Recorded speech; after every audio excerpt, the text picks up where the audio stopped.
sud de la France et depuis une trentaine d'années, je m'intéresse à l'Afrique. Donc je suis venu d'abord en touriste et puis j'ai été témoin de scènes qui étaient tellement terribles que je me suis dit qu'ayant été témoin, je ne pourrais plus vivre sans rien faire pour cette partie du monde.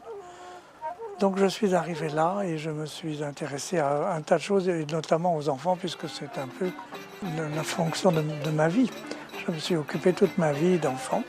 Et quand j'ai découvert ces enfants de la rue, je n'ai eu une envie de faire quelque chose. Donc j'ai rencontré les autorités. On sait que la fondation a été fondée par le président actuel du Mali.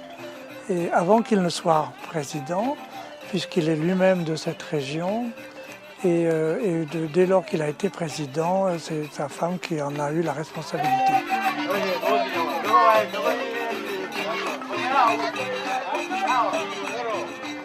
Nous sommes donc à Mopti. Ce quartier se trouve derrière la grande mosquée. Et il y a là un quartier très intéressant parce que ce sont des rues étroites où se trouve toute la vie du Mali.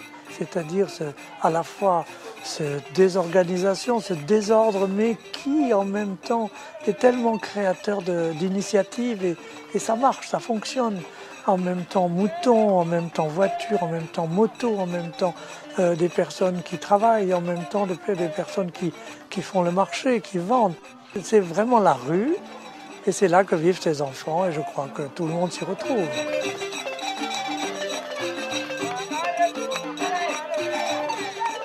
C'est une fondation qui a su désigner dans chaque ville un peu importante un local pour l'hébergement. On a là donc un ou deux éducateurs, un directeur des deux centres qui ont un salaire, sans doute pas très gros. Les enfants n'ont aucun retour, il n'y a qu'un bâtiment.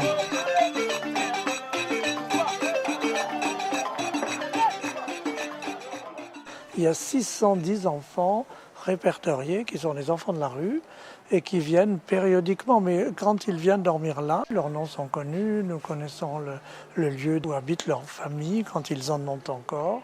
Et ceux qui ne couchent pas là sont souvent des enfants qui peuvent être accueillis par des commerçants chez qui ils travaillent. Et là, nous n'avons pas eu quotidiennement les nouvelles de ces enfants. Donc ils sont souvent abusés de situations de travail. Donc ce sont des enfants qui peuvent travailler très dur. Et là aussi, il y a un travail social à faire.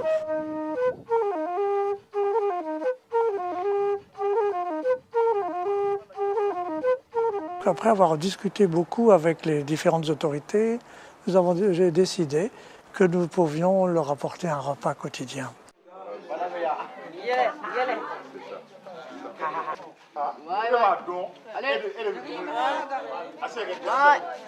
Oui.